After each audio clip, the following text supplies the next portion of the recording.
Years since the January 6th attack on the U.S. Capitol, and to mark the anniversary, the White House launched a new website about that day, offering its own interpretation of what happened and how it should be understood.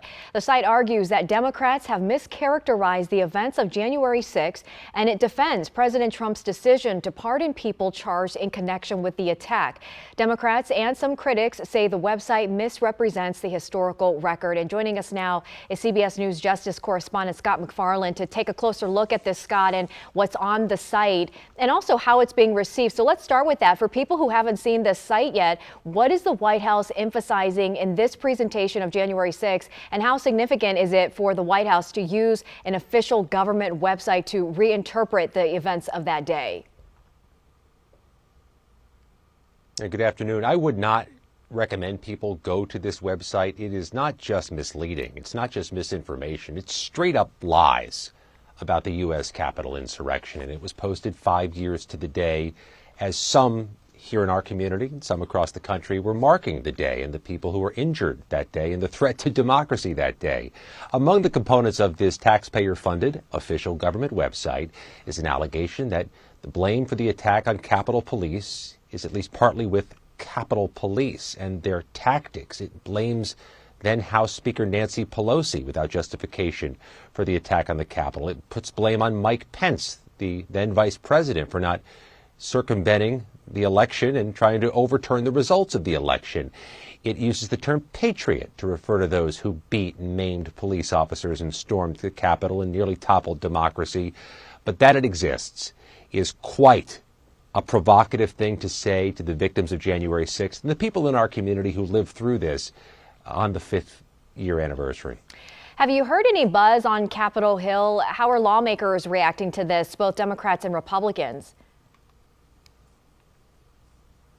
Yeah, for the last two January 6 dates, the ones that have happened since President Trump was reelected, there's really been silence from his supporters in Congress. They're not out there championing the rioters. They're not there denying that there was an insurrection. What Republicans have largely done at the Capitol yesterday and last year was say nothing, not acknowledge it, not put statements out about it, not have any ceremonies, vigils, or memorials. Democrats, as you would imagine, have uncorked some blistering criticism of not just that silence, but this website, saying that it tries to whitewash and rewrite the history of January 6th. It does so at the detriment of the victims, and to a degree it does so at the detriment of democracy and the strength and stability of the next election. Okay, so what about the White House? Have we heard anything from the administration as far as a response to the criticism of this site? Yeah, I think we've heard some rather, social media-based responses.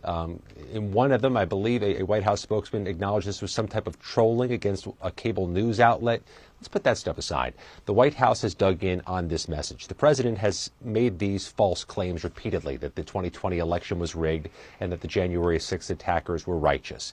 That's in line with what he's been saying, first as a candidate, now as president. The White House has not deviated from that message. And in posting a website, Annie, they have doubled down on it. And Scott, do you see this as a one-time messaging effort tied to the anniversary, or could this signal broader changes in how January 6th is described or even documented by the federal government? Part of a whitewashing is not just trying to revise the history, but to get people to stop talking about a history. So I think you see this in collaboration with efforts to not just change the subject. And you heard some of the president's supporters yesterday say change the subject, including local Senator Jim Justice of West Virginia. I think part of the effort here is to try to retake ground they lost on January 6th politically. It's just not clear to me. It's not clear to me how successful an effort is going to be to change the facts as they were 5 years ago. But there's an attempt being made. Right. CBS News Justice correspondent Scott McFarland, thanks so much for your time.